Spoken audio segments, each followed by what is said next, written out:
오늘 판매 중지된 이 약을 복용해 오던 환자들 입장에서는 얼마나 위험한 건지 또 다른 약은 안전한지 불안감이 커질 수밖에 없습니다.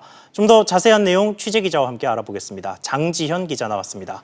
장 기자, 먼저 이 문제가 되고 있는 발암물질 NDMA라고 부르던데 이게 뭔가요? 네, NDMA는 세계보건기구 WHO가 발암 가능 물질로 분류한 성분인데요. 발암 가능 물질은 4개 그룹으로 나뉘는데 MDMA는 그 가운데 암을 유발시킬 가능성이 있는 이 그룹에 속합니다. 식약처는 NDMA가 검출된 320mg짜리 고혈압약을 3년간 지속해서 복용했을 때 11,800명 가운데 1명이 암에 걸릴 가능성이 있다고 설명했습니다.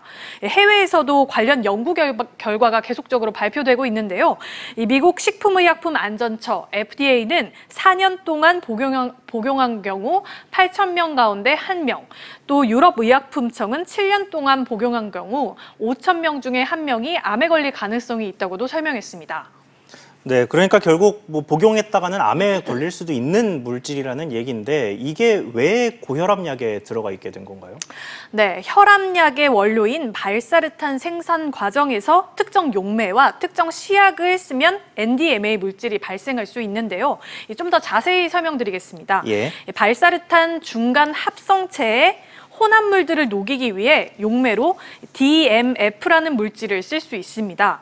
DMF가 고온에서 분해되면서 이때 디메틸아민이라는 물질이 생성이 되고 이게 다시 아질산염이라는 시약과 반응을 하면 NDMA라는 물질이 만들어지는 겁니다. 지난달 1차에서 문제가 된 중국 제지양 화하이사에서도 지금 방금 제가 말씀드린 그 같은 공정을 썼는데요. 앞서 식약처는 다른 용매와 시약을 사용한 발사르탄에서는 NDMA 검출 가능성이 사실상 희박하다고 설명했습니다.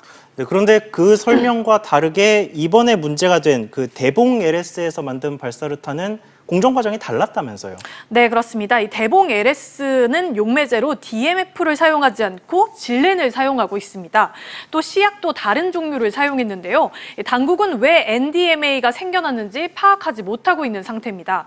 식약처는 현재 자체 조사를 하면서 동시에 제조업체와 해외 기관에 관련 자료를 요청해 놓은 상태입니다.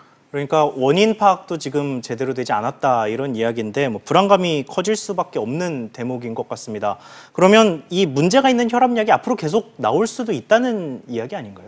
네, 그렇습니다. 식약처는 그동안 이 화하이사와 동일한 공정을 거친 발사르탄을 사용한 업체들을 우선적으로 조사하고 전체 품목으로 확대해서 지금 현재 조사를 하고 있는 상황인데요.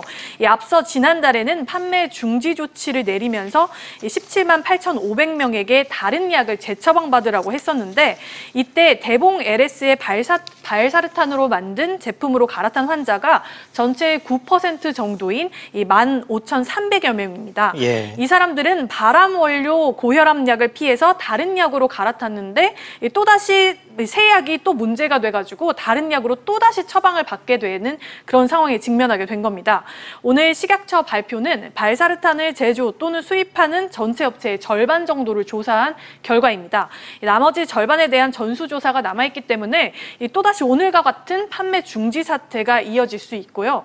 또 다른 문제로 불거지는 게 이번에 문제가 된 발사르탄은 이 원료의약품 형태든 아니면은 이 초기 원료만 수입을 해서 국내에서 제조를 한 형태든 모두 중국에서 넘어온 물질들입니다. 그렇기 때문에 이 자칫 중국산 원료를 사용한 모든 의약품, 특히 복제약에 대한 불신이 확산될 수 있고요.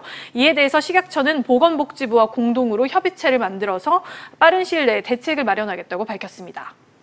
네, 장 기자 잘 들었습니다.